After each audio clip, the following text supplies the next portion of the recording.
News at noon. Customs employees are at this hour locked in talks with the National Union of Public Workers. The emergency meeting, which got underway just after 10, was called in light of word that option forms were to be offered today for customs officers to work under the Barbados Revenue Authority. Acting Assistant General Secretary Wayne Waldron says the meeting should not be seen as a form of industrial action, as the workers will be updated on developments related to the transition of the Customs Department into the BRA.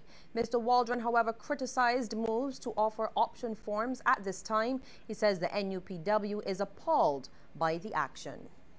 It is a breach of good industrial relation practices, and we are very concerned that in the process of Barbados being deemed to be a country that practices good industrial relations, that we can have its development, it really demonstrates some contempt for the union, some disregard for the right process.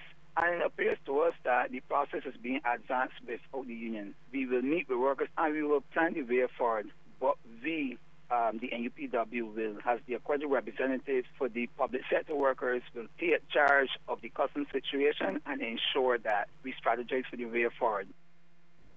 2 men held in connection with fraud in commercial banks out of hundreds of thousands of dollars have been remanded. The pair, British national Tasha Kissoon, who was staying at Jamestown Park, St. James, and 44-year-old Dexter Caesar of no fixed place of abode, appeared in the Whole Town Magistrates Court to answer to 2 counts of fraud. The charge is in relation to a forged check for the amount of $96,474.96. The duo was not required to plead. Well, 300 cannabis plants under cultivation were seized just outside the northern walls of Glenderry prisons. They were discovered near to the community of Godding Road Station Hill in St. Michael. The plants ranged between 6 inches to 8 feet in height. No arrests have been made. Well, some good news now. Barbadian fisherman Noel Armstrong has been located and is reportedly safe in the Grenadines. The 49-year-old St. Michael man was reported missing last Thursday. He was reportedly found by 2 Vincentian fishermen. Moved by the success of the inaugural Health and Wellness Week, the event is back this year with added competitions for staff of the Colony Club Hotel.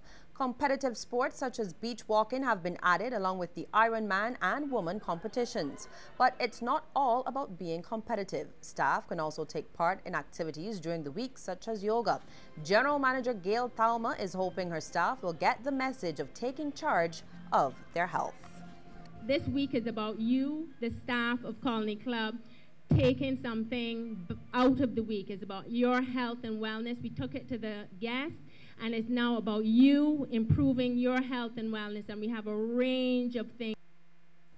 The interim executive director of the Caribbean Science Foundation, Dr. Cardinal Ward, says the Caribbean has not been effective at proposal writing. He believes it's one of the reasons why the Caribbean is so hesitant when requesting funding from international organizations. But he says it is a skill which is necessary. Proposal writing is very important. It's important not just for the university, but also for private companies, startup companies that are trying to get money to invest in their product development, whether it's venture capital money or whether it's loans. You got to persuade other people to put their resources in.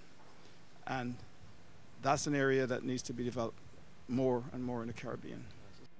Dr. Ward was speaking at a Caribbean Science Foundation workshop at the Divi South Wind Resort, where guests were invited to teach Caribbean people how to write proposals properly. He believes students in the next generation should be equipped in writing proposals. It'd be a good course to have in high schools, where students are taught how to write persuasive documents like proposals and business plans. A business plan is a proposal also, it just has a different name. And certainly the university should be doing this in their business school. The CSF should not have to step into a business school in Barbados and teach people to write a business plan. I'm assuming that they do that. I took that for granted, and that they can write proposals of the kind that we would send to the EU to get, to participate with others in Europe and Latin America to get joint research funding. Guyanese in Barbados celebrated that country's 49th anniversary of independence with a fun day at the pasture of the Samuel Jackman Prescott Polytechnic. And from all reports, they had a good time with music, jumping tents, drinks and food on display. President of the Guyanese Association of Barbados, Rick Singh, says a variety of Indian, Creole and Guyanese dishes were on display, noting that celebrations for Guyana's 50th anniversary will be even bigger. This has been going on for the last 10 years or so in Barbados. Every year around this time we have Taste of Guyana, where we have Guyanese food, Guyanese culture, Guyanese music, as you can see, Guyanese kind of fun. So we bring people out to with the synergies, friendship, fellowship, play games, reconnect Guyanese people in Barbados. Mr. Singh says relations between Barbados and Guyana are at an all-time high, and he is very happy about that. Relation between Guyana and Barbados at this stage is I would say it's at its best over the last 20 years. It is at its best at this stage. Since we have established a consulate office, better relationship has been established, better friendship, and it can only get better. And we will be right back after the break with regional and international stories.